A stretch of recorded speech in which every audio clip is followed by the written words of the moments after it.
मुझे पहले लड़की की तस्वीर दिखाओ माँ, फिर मैं फैसला करूँगी हाँ या ना का।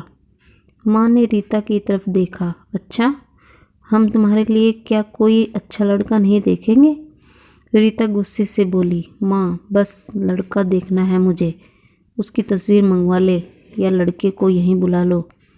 माँ ने डांटा। पागल है, शर्म नहीं आती? चल दफ़ा हो जाओ अपने कमरे में। बाबा भी आ गए। क्यों डांट रही हो मेरी बच्ची को? रीता बाबा के पास गई और जाकर कहने लगी, बाबा, मुझे लड़का देखना है। बाबा ने मुस्कुराकर कहा, हाँ बेटे, तुम्हारी मर्जी से ही शादी करेंगे। कल मैं उसकी तस्वीर मंगा लूँगा। लड़के का अपना होटल है, पढ़ा लिखा है, प्यारा है, लेकिन रीता को तो लड़का देखना था। लड़का तो प्यारा है। रीता ने हाँ कर दी। 10 दिनों में ही रीता की शादी हो गई। रीता का हमसफ़र सुशील अरेंज मैरिज थी। न कभी मुलाकात हुई, न कभी कोई बात, कभी एक दूसरे को मिले भी नहीं। ये ऐसा पवित्र रिश्ता होता है, दो अजनबी एक जान हो जाते हैं, जो कभी ज़िंदगी में मिले भी ना हो, दो पल भर में एक दूसरे की जान बन जाते हैं। पहली रात थी। सुशील कमरे में आया, हाथ में आइसक्रीम पकड़ी हुई। रीता नज़रें झुकाए बैठी थी। आइसक्रीम तो रीता की फेवरेट थी। सुशील को नमस्ते की। सुशील पास बैठ गया। सुशील थोड़ा सा शर्माता भी था। आइसक्रीम खाते हुए बोला, जितने पैसे शादी पर खर्च किए, इतने की काश मैं आइसक्रीम खा लेता। रीता का घूंघट उठाकर बोली, आप खाओगी? पहले तो रीता ने शर्माते हुए मना कर दिया। फिर सुशील ने प्यार से कहा, खा ले, प्यार बढ़ेगा। रीता को आइसक्रीम दी और खुद भी खाने लगा। रीता सारी आइसक्रीम खा गई। सुशील ने जब पूछा, आइसक्रीम पूरी ख़त्म कर दी? रीता मुस्कुराने लगी। वो तो मैं खा गई। सुशील भी मुस्कुराने लगा। बहुत कंजूस हो आप, पहले कहती नहीं खाती और अब देखो सारी की सारी खा गई हो। यह आइसक्रीम 50-50 रुपए की थी। रीता सुशील को पहली ही रात इतना तो समझ गई थी कि सुशील दिल का बहुत अच्छा है। रात भर मोहब्बत भरी बातें होती रही। जिंदगी अपनी असल मंजिल की तरफ मुड़ गई थी। वक्त गुजरने लगा। रीता के भाई की शादी थी। रीता 4 महीने की प्रेग्नेंट भी थी। रीता ने सुशील से कहा, मुझे अपने भाई की शादी में जाना है। सुशील ने रीता के पास बैठकर बोला, रीता, डॉक्टर ने आपको लंबी यात्रा करने से मना किया है, इसलिए मैं कोई रिस्क नहीं लेना चाहता। मैं नहीं इजाज़त दे सकता शादी में जाने की। रीता को बहुत गुस्सा आया। सुशील, पागल हो गए हो क्या? मेरे भाई की शादी है और आप कह रहे हैं कि नहीं जाना? आप मुझे कार में बैठाकर आराम से छोड़कर आ जाएं। बस सुशील ने रीता का हाथ पकड़ा। मोहब्बत से फिर समझाने लगा, रीता, क्यों बेकार की जिद करती हो? डॉक्टर ने यात्रा करने से मना किया है तो मैं नहीं जाने दे सकता।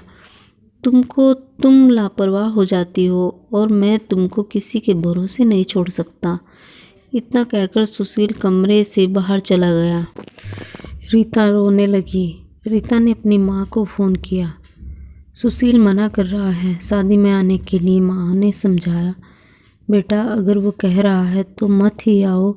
लेकिन रीता की भाभी और भाई जिद करने लगे। क्यों नहीं आने दे रहा है सुशील हमारी बहन को?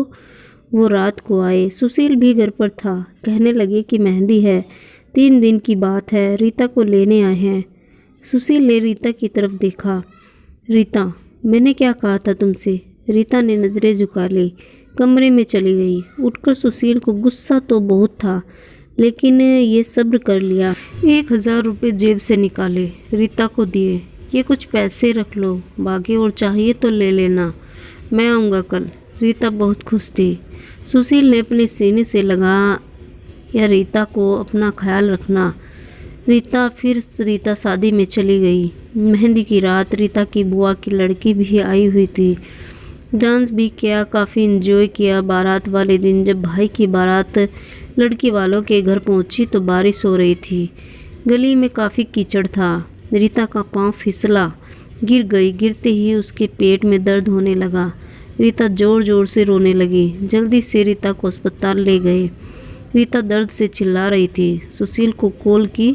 रीता के बारे में बताया। सुशील घबरा गया। वो जल्दी से अस्पताल पहुंचा। डॉक्टर रीता को इमरजेंसी वार्ड में ले गए थे। सुशील बहुत परेशान था। दिल की धड़कन बेकाबू थी। जुबान पर ईश्वर का जाप था।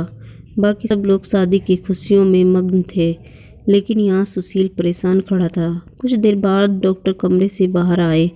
उन्होंने सॉरी कहते हुए बताया, आपका बच्चा मर चुका है। सुशील बेजान सा होकर कुर्सी पर बैठ गया।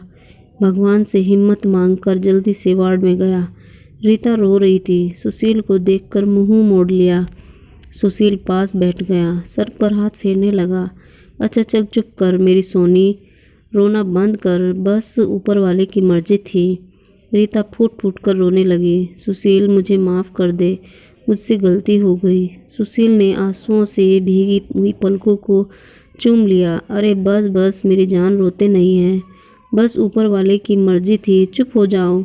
रीता खुद को गुनहगार समझ रही थी।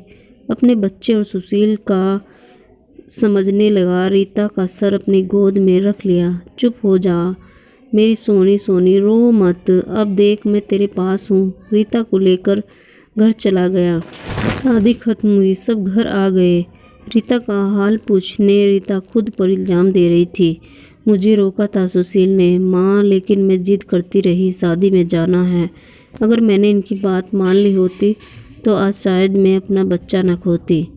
सुशील समझ रहा था रीता दिल ही दिल में खुद को कसूरवार ठहरा रही है, इसलिए सुशील प्यार से समझाता रहा रीता को। अरे पागल है, खुद को परेशान न कर, ऊपर वाले की मर्जी थी ना। ऊपर वाले ने जहाँ तो हमें फिर से औलाद ज़रूर देगा। रीता सुशील की आंखों में देख रही थी। सुशील आप कोई इतने अच्छे हैं, मुझे डांटा नहीं, आपने कुछ कहा नहीं। सुशील ने लंबी सांस ली, मुस्कुराकर बोला, जब तुमने मेरी बात मानी ही नहीं थी तो रीता अब कुछ कहने का क्या फ़ायदा। रीता समझ रही थी कि सुशील का खामोश गुस्सा। 1 साल बाद फिर ऊपर वाले ने उनको बेटा दे दिया। सब बहुत खुश थे। सुशील बाहों में उठाकर झूमने लगा अपने बेटे को। रीता बेड पर लेटी सुशील की आंखों में बेटे की मोहब्बत में निकलते आंसू देख रही थी। जिंदगी में अच्छे दिन आते हैं, लेकिन अक्लमंद वही होता है जो खुद को हालात में ढाल लेता है। सुशील के 2 भाई जो सुशील से अमीर थे, उन दोनों भाइयों का अपना अच्छा खासा बिजनेस था, लेकिन सुशील का छोटा सा होटल था जिससे बस गुजारा हो रहा था। रीता ने जिद की, सुशील बच्चे को गर्मी लगती है इसलिए यह बहुत रोता है, मुझे कमरे में एसी लगवा कर दे। सुशील ने सिर पर हाथ रखा। अरे रीता पागल हो गई हो क्या, मेरे पास नहीं है इतने पैसे एसी के लिए। रीता ने जिद की, मुझे एसी चाहिए। बस कमरे में सुशील अपने बेटे को सीने पर लेटाकर खेल रहा था उसके साथ। रीता बस एसी लगवाने की जिद किए बैठी थी। सुशील ने रीता का हाथ पकड़ा, अपने करीब किया। रीता पता नहीं क्यों इतनी जिद्दी हो तुम, लगवा दूंगा एसी। ये लो, सो गया है मेरा राजकुमार, इसको लेटा दो। 2 साल बाद ऊपर वाले ने एक बेटी भी दी। वे दोनों बहुत खुश थे। हर अच्छी बुरी ख्वाहिश पूरी करता था सुशील, लेकिन फिर भी छोटी छोटी बातों पर उनमें झगड़ा रहता ही था। बेटा 4 साल का हो गया था, बेटी छोटी थी।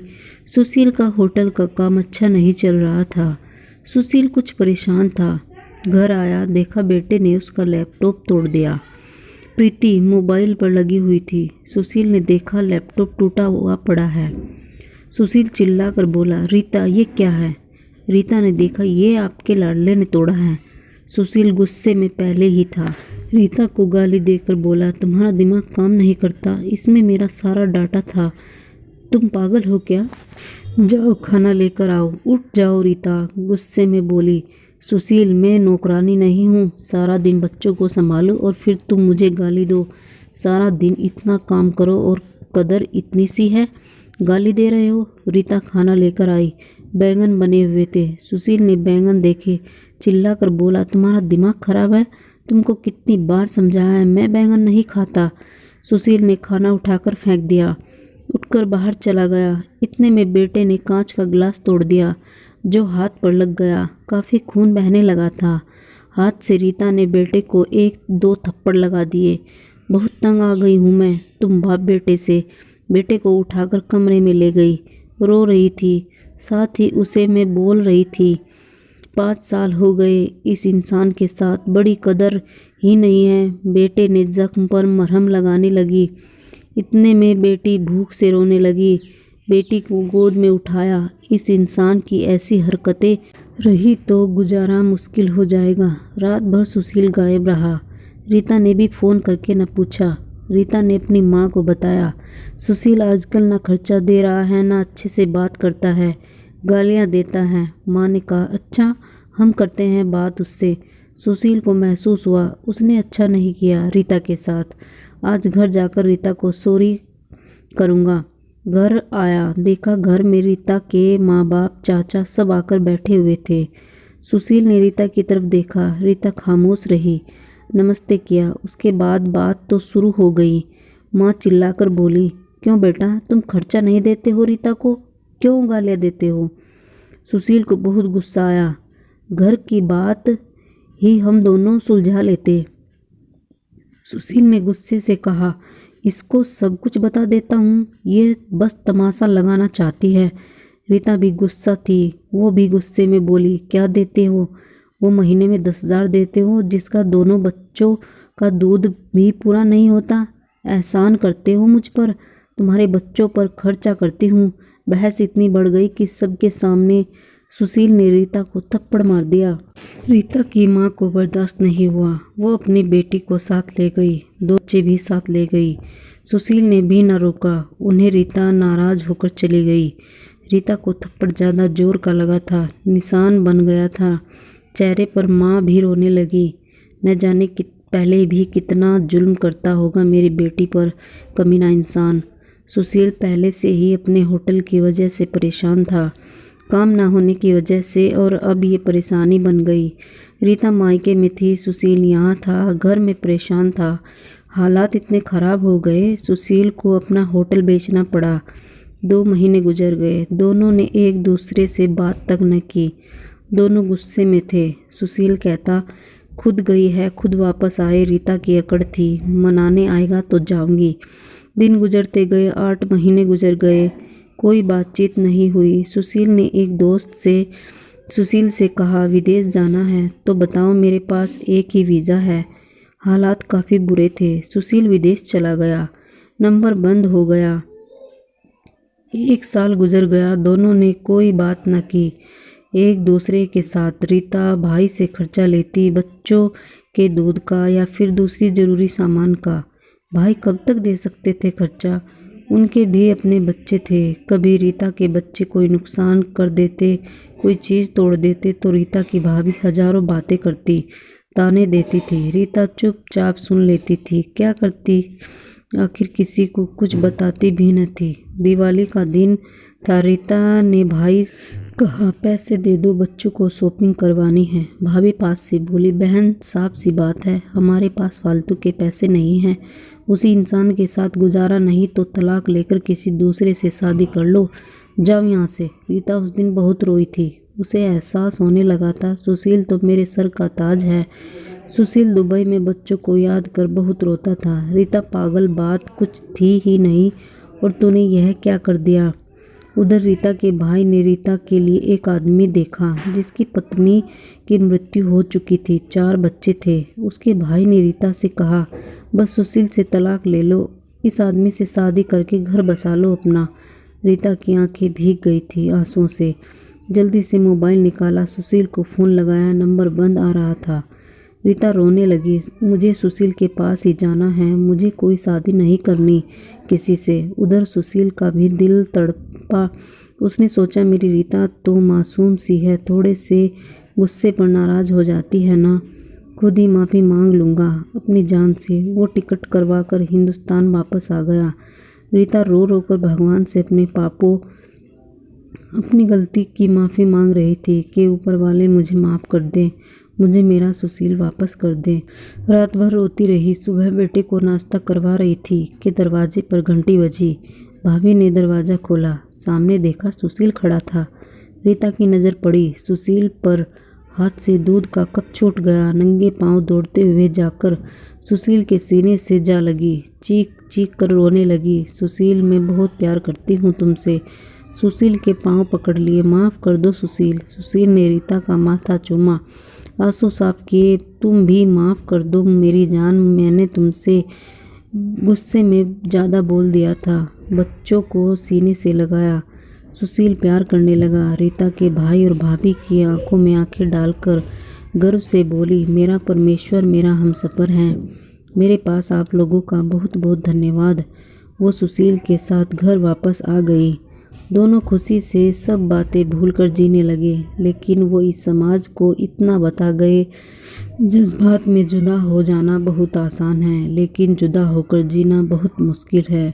दोस्तों, कहानी कैसी लगी? पसंद आई तो लाइक, शेयर और सब्सक्राइब ज़रूर करें। मिलेंगे एक ऐसे ही नई कहानी में। तब तक के लिए नमस्कार। स्वस्थ रहिए, मस्त रहिए और मुस्कुराते रहिए।